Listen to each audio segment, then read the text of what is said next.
I had recorded this video a while ago, and since this episode of what happened to me is a bit tough, so I had to go back and just rethink. I was sitting on this video for quite some time. I just couldn't publish it, but I have to face my demons.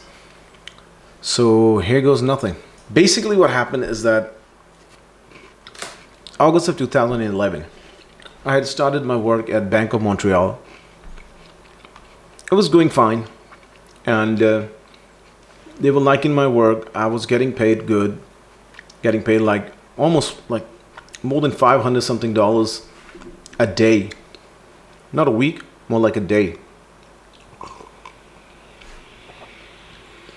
So bringing home around almost $3,000 a week. So that kind of gave me some hope that maybe I can stay in Canada. I can save up some more money and all those things. I was an introvert by nature. What does that mean? That basically means that I'm not really that outgoing of a person, and I'm not really that good with people. I'm not a very people person. I don't know how to talk to. I don't know how to judge people. At least not then. So I met this person online via a website called sunniforum.com, as I did used to engage in polemics, like academic debates with people. And this person told me that I heard that you're in Toronto. I was in Toronto, so he said, you know what, let's meet up. Upon meeting him for the first time, I think it was at a Tim Hortons or a McDonald's, I don't know. He started, first of all, he was dressed in more in a more traditional Taliban type of clothing. Now, even though you can see that I have a beard and everything, even I did not dress in the manner that he was dressing. I said, okay, whatever. And upon meeting him for the first time, he started talking about jihad.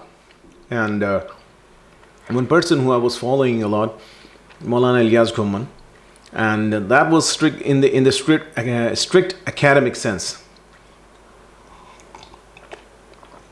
But then, in the same meeting, in the very first meeting, he started showing me photos of his supposed visit to a training camp in Pakistan.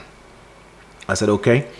Now showing me guns and different kind of ammunition and all those things, and started showing me papers in which it was certain things were written that this is what the brothers need. And he even took local names. Like, for example, it's a Simonov, it's a rifle. It was usually referred to as Lasdezi, like a 10-shooter by the Pashtun people of Pakistan. But I was naive. I wasn't a people person. I did not know how to talk to people, how to find out what people were like. He started calling me regularly, meeting up regularly, took me to different places, meeting new Muslims and different mosques and Islamic centers, which doesn't seem like a bad thing. He was also taking me to people who were previously visited by CSIS or harassed by CSIS, if I may, or that those people who were arrested by police on terrorism grounds, things like that. And I would just ask them questions, and he would hang out with those people. In about I think October or November of 2011, he took me to a gun range with one of his friends. And we fired a few guns. I think there was a Marlin, and there was a Glock, and some other firearms. And he encouraged me to get a firearms license for myself as well. So eventually, in January of 2012, I applied for a firearms license, both for restricted and unrestricted guns. My contract at BMO, or Bank of Montreal, kept getting renewed. So I stuck around. I had nothing to lose. I was making money. I wasn't doing anything wrong, nothing. Everything was going fine during that small period of time. I did not know what was coming my way. In March of 2011, I get a call from one of the firearms inspectors, firearms licensing offices. And they asked me that you had applied for a firearms license. I said, yeah. He said that, well, you had written that you have suffered a job loss in less than a year ago. I said, yeah. that happened. Then they asked me a question that, will you mind telling us what happened? And I told him that, yeah, they fired me, but they had themselves legally covered, so I couldn't do much about it. I'm getting paid 3 times as much as back then. He said, okay, that's good. I get my firearms license. I was renting a place in Toronto because I was working at Bank of Montreal, downtown Toronto. But my family's house was in Peterborough, so that was my permanent address. That's the address that I gave in my firearms application. Eventually what happened was that I got a call from my parents that some kind of a license has arrived. So I went rushing down to our Peterborough house, and the first thing I did as soon as I saw that license in my hand, I went to the nearest firearms store, gun store, and I bought an SKS, a Seminole rifle. Basically, I went there looking for different things that what could I buy, and they said, well, we have this new shipment of Russian surplus SKS that just came in, and it was only $300.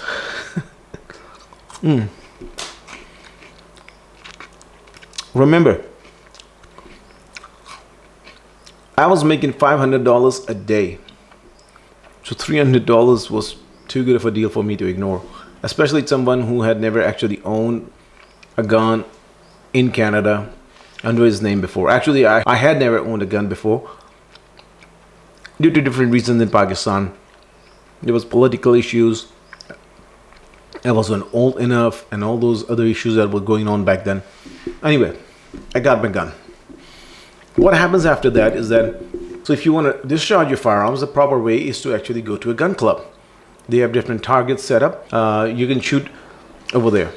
Now, there are 2 major gun clubs in Peterborough. There's a Peterborough pistol and revolver club. So you couldn't really fire any rifles in that club. So I couldn't go there.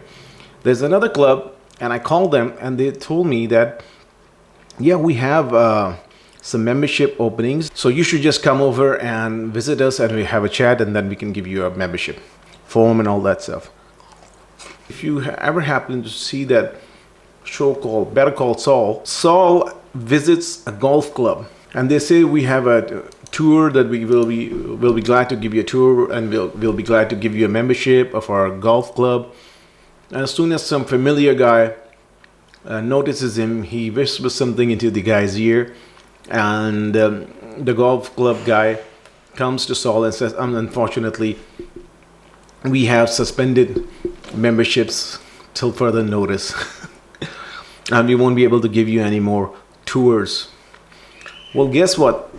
This happened in a TV show, but that actually happened to me in real life back in 2012. Now, if you're not looking at me right now, if you just listen to me, there's a very, very tough chance, there's really a hard chance that you'll notice that I wasn't born and raised in Canada, I wasn't born and brought up in Canada, or that I would have this kind of an appearance.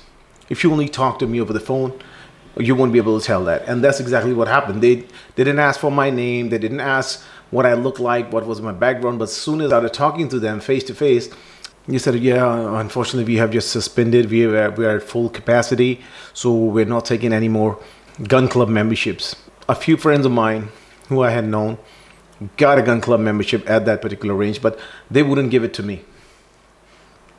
Now that gun club was like 15 to 20 minutes drive from my place in Peterborough. But as you'll find out, that Peterborough is one of the most racist cities of Ontario.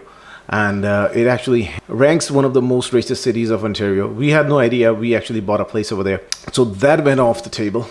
So I couldn't go to the pistol club. And I wanted a range that would give me all the options. And this range would not give me a membership for whatever reasons you may think. I go back to Toronto, go to my job, my place of work, Bank of Montreal. I met this guy. We would usually get morning coffee or breakfast together while we were working at BMO. His name was Scott Ripley, and I told him, man, I couldn't get a gun club membership. I got a gun, and I just couldn't get a gun club membership. Well, he said, I go to a gun club, but I wouldn't recommend that you go over there because those people are usually very racist people. Stupid me, I thought, well, this is Canada. What could go wrong? What's that can happen? I said, I'm just going to go there anyway. He said, well, go at your own risk. I went there. And this place was way, way, way far, about like 264 kilometers from my Peterborough residence. And this is way past Niagara Falls in West Lincoln, Ontario, called Silverdale Gun Club. I went to their office. There was this guy, his name was Seth. Seth was a very nice guy. He was a very cool guy. I said, well, I have a gun. I have a firearms license. I just couldn't get a gun club membership. So I'm just browsing around, seeing different ranges. This is what Seth told me. And now he passed away.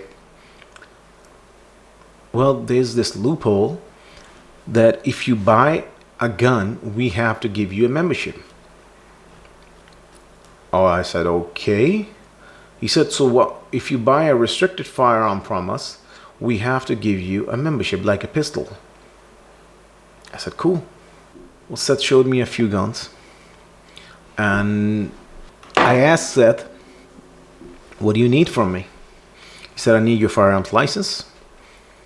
I said, and then? He said, I'll make you a short-term authorization to transfer. It's called ATT. You can take it home. And once you get your long-term firearm authorization to transfer, well, you have to do some kind of a gun range course, and then we'll apply for a long-term ATT, and then you can bring that gun over here back to the range, and then you can fire it whenever you want. So I bought a Glock 17. He gave me a gun club membership. Remember, Peterborough, I was actually denied a gun club membership, and these guys were actually offering me a gun club membership. As a firearms enthusiast, I said, well, what have I got to lose? I have the money.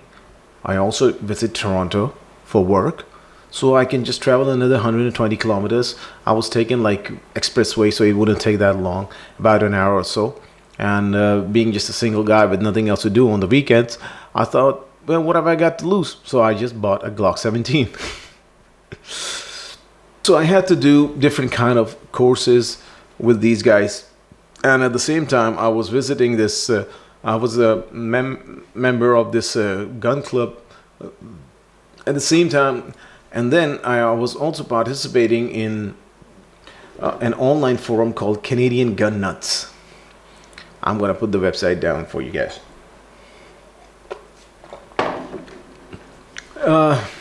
Getting any help from CanadianGunNuts.com was back then was like putting your trust in a ventilated condom.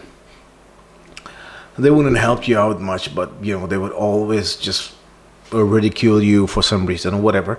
But every once in a while, people would come and advertise what guns they have for sale and different kind of events that were happening.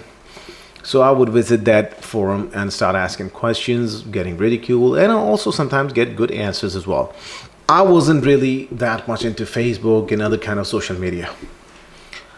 And I had a very dry or awkward, you know, one of those dank meme kind of a sense of humor. People wouldn't actually appreciate it. Anyway, I would start going to this gun range.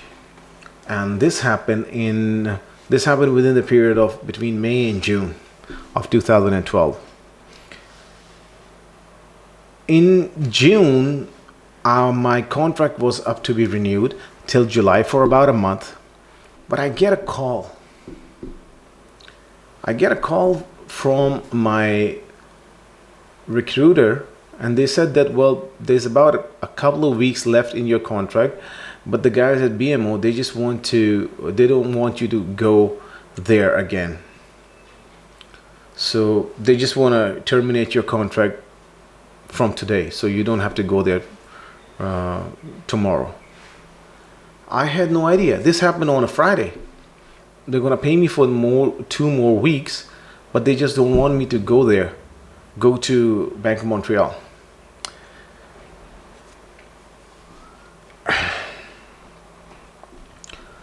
I had like 2 or 3 months to burn before I could get another call. In fact, I thought maybe I should take things easy and not apply for more jobs. So I just took like a couple of months off, and I would just enjoy my time. I would still do some of the courses. I was doing this SAP business intelligence courses, BW courses online. I was taking those courses, and I was just enjoying my time in Canada. But what happened was that I bought a few more guns. I was visiting this forum. I saw different guns. Every time I would go to Silverdale Gun Club, this guy said, he would just come up, oh, I got this new gun. I got this new gun. I said, well, let me buy this gun. What have I got to lose? And I made this one little mistake. The mistake is that the short-term authorization to transport was just for you to take your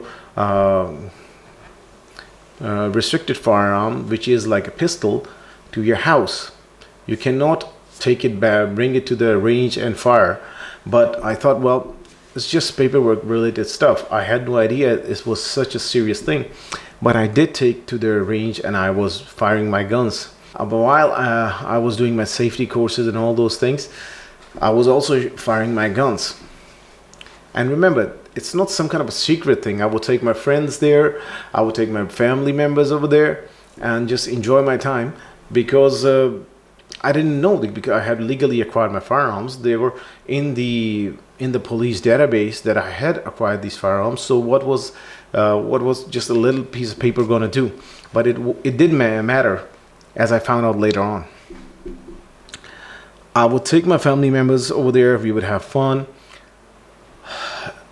But once my courses were complete and an application for long-term ATT for all the members who had completed the courses, the gun range courses, were done, everybody's authorization to transport and long-term ATT came except mine.